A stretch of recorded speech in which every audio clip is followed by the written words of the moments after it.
What's up guys, it's Aiden. Welcome back to my channel, or if you're new, hey! Today's video is going to be part 2 of a video that I recently did. I basically did a video where I sat down with you guys and I tier ranked Taylor Swift's The Tortured Poets Department. Obviously, if you haven't seen that video, this is like the second part of it, so you should probably watch the first part. And in that video, I basically ranked the first 16 songs on the original version of The Tortured Poets Department. But as we all know, Taylor Swift is crazy, she's psychotic, and just 2 hours after the release of Tortured Poets, she decided to put out a whole other version of this album with 15 more songs.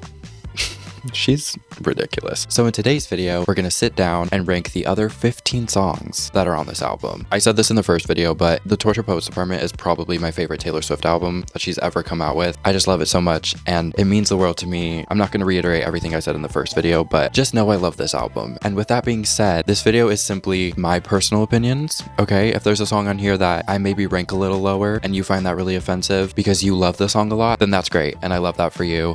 Love that for you, or sorry that happened. And yeah, without further ado, I think let's rank the Anthology. So if you watched the first part of this video, then you guys are already probably familiar with the different categories that I made. But if you're not familiar with them, I'm going to quickly go over them so you know what we're working with. The bottom category is Should Have Let It Stay Buried. Then we have I Can Fix Them, No Really I Can. Then It's an Art. Then I'm Running Back Home to You, Narcotics in These Songs, and I Choose You and Me Religiously. As you can see, I still have the first 16 songs ranked in here, but now we're going to add the Anthology. I'm a little nervous because I don't know exactly how this is going to pan out, but let's just get into it. So the first song we have is The Black Dog, and this one I think we're gonna put I'm gonna put this in Narcotics in These Songs. I love The Black Dog. I think it's such a heartbreaking song, but it's really beautiful. When Taylor announced that she was gonna have a song called The Black Dog, I kind of figured it would be a sad song, but I figured The Black Dog was just gonna be a metaphor for depression or something, and this song is so much more heartbreaking than that. It really is. I remember the first time I heard this song, I was so...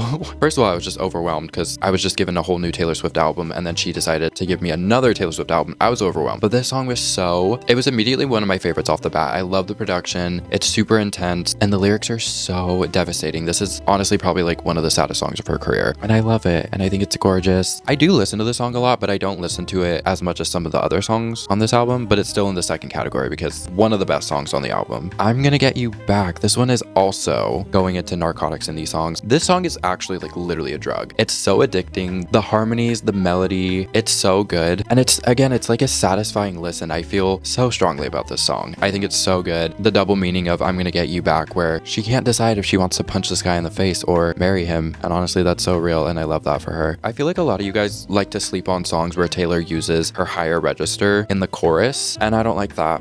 I don't like that. This song deserves more respect. The girls that get it. And if you don't get it, you're missing out. Next song we have is The Albatross. Now, this one I think I'm going to put in It's an Art. Hear me out. I love this song. And if you look in this category of the other songs in this It's an Art category, in terms of lyrics, this is one of my favorite songs. I think it's super haunting and it's obviously very sad. It's a very self-aware song. And honestly, it's kind of weird for me to hear Taylor Swift talk about herself in this kind of a way, because in this song, she's essentially saying that she knows how big and successful that she is, and she knows that that's kind of like a turnoff to a lot of people, and how there's going to be a lot of people when she gets into relationships with them, there's going to be a lot of people on the outside kind of saying, don't get into a relationship with her, she's gonna hurt you, she's gonna do this. She's comparing herself to an albatross, which if you don't know is a bird. Fun fact of the day.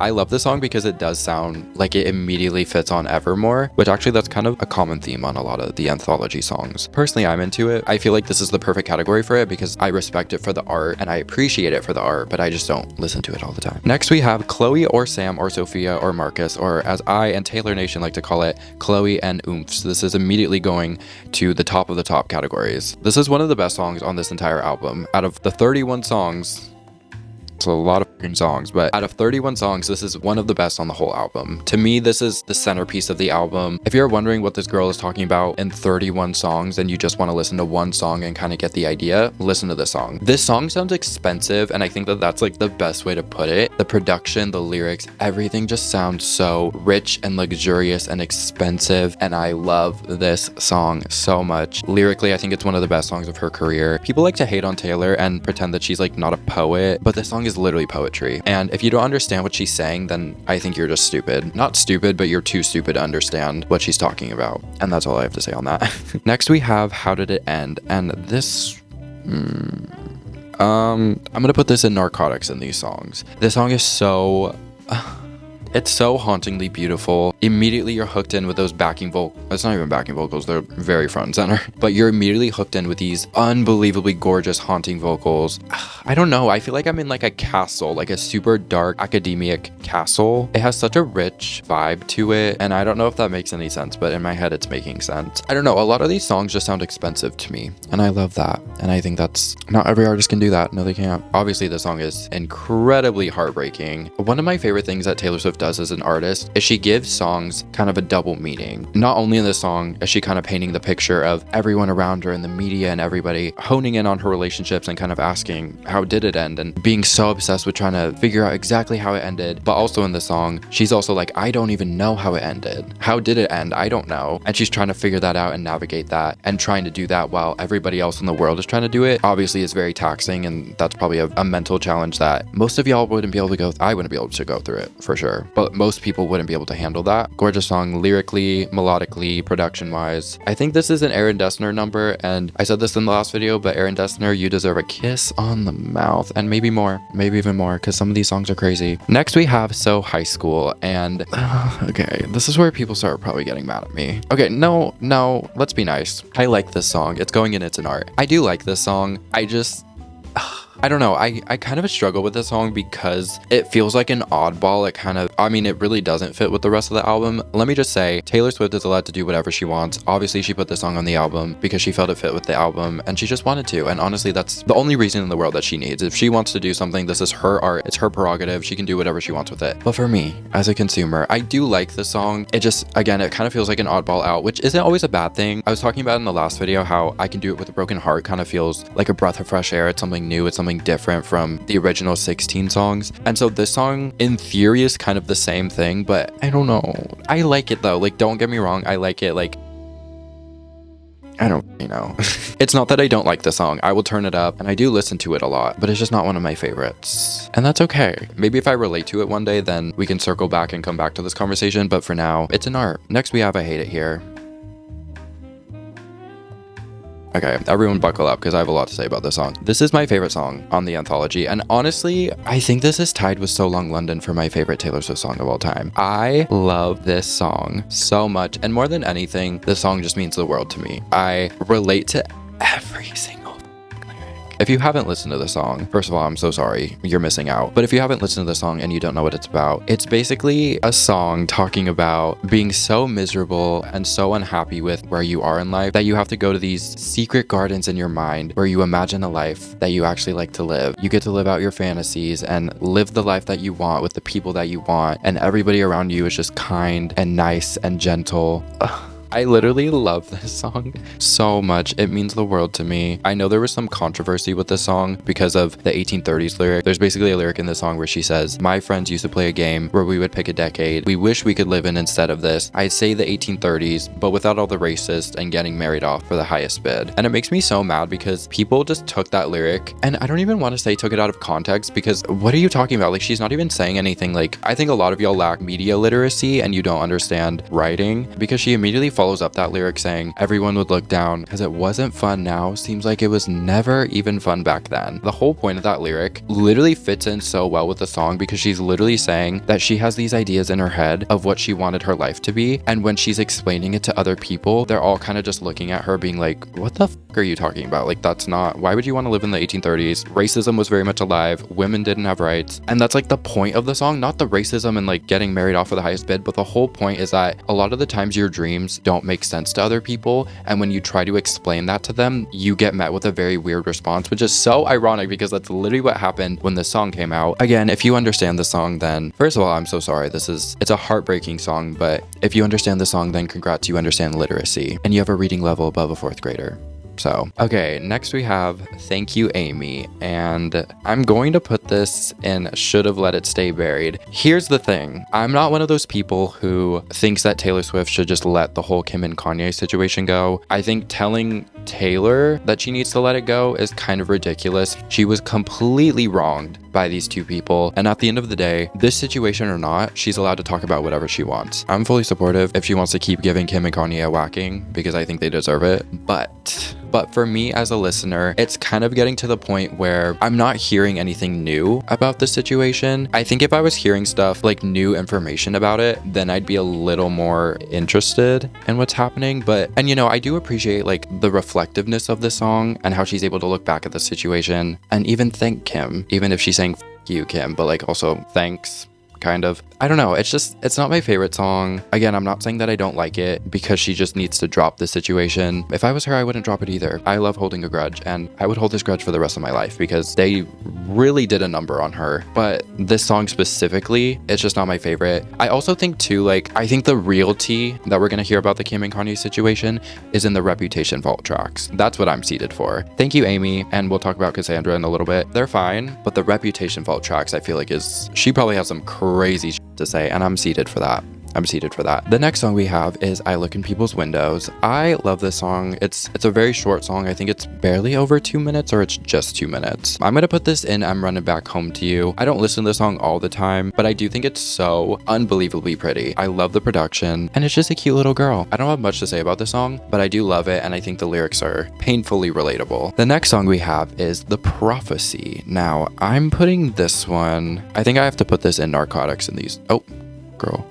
Don't do that. Yeah, this is going in Narcotics in these songs. God, this song is so sad. I think a lot of people can relate to the song. The idea of just feeling like your fate is almost just to be alone. I can imagine in her position, that's such a painful and difficult thing to grasp. Because Taylor Swift, obviously she's a very lucky and privileged person. And pretty much everything in her life, it looks like she has like full control over, except for love. And I think that that's a universal feeling for a lot of people. I think the idea of feeling like it's literally just your fate and your prophecy to be alone for the rest of your life, and feeling like you literally need to beg on your knees to somebody to change your prophecy and change your fate so that you can find that person that you're meant to spend the rest of your life with. It's so sad. It's so sad. And again, it's a very relatable feeling for a lot of people. And I love this song. I really do. It's a very special song. The next song we have is Cassandra. Now, I am going to put this in I Can Fix Them. No, really, I can. I do really like this song. I do really like this song. It's just not one of my favorites. Lyrically, it's a lot.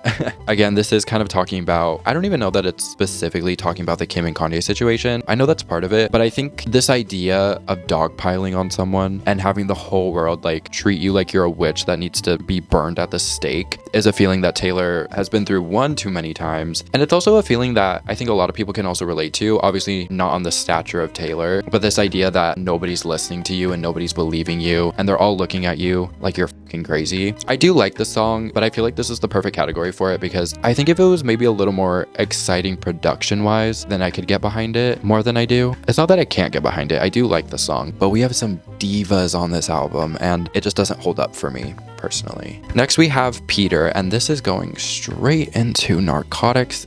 Honestly, yeah, this is gonna go in Narcotics in these songs. I love this song so much. It's so pretty. It's so beautiful. I love the Peter Pan of it all. I think that, Peter losing Wendy. It's such a fun perspective and it's such a fun way to talk about a song topic that, you know, it's been talked about a lot. The idea of waiting for someone to come back, or even more so, waiting for someone to come back and be better. That's an idea that a lot of people have written songs about, especially Taylor. But to put it in the perspective of Peter Pan, I just think it's genius. Also, I think if anybody has an absent parent, the song is very relatable and it's very painful too. And that bridge is God tier. I mean, the lyric alone, his love's never lost when perspective is earned.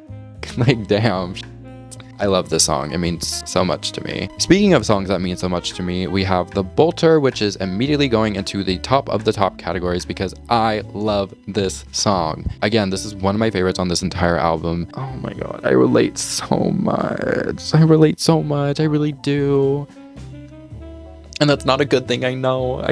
Yeah, dude, I don't even know what to say about this song. It means so much to me. As somebody who's known to run away from situations before I even get myself into them because I don't want to deal with the consequences and don't want to be hurt, I really am a bolter. I don't know, there's a couple lyrics in this song that are a little like way too niche and way too specific to like literal exact situations that I've been through. I don't know how I feel about.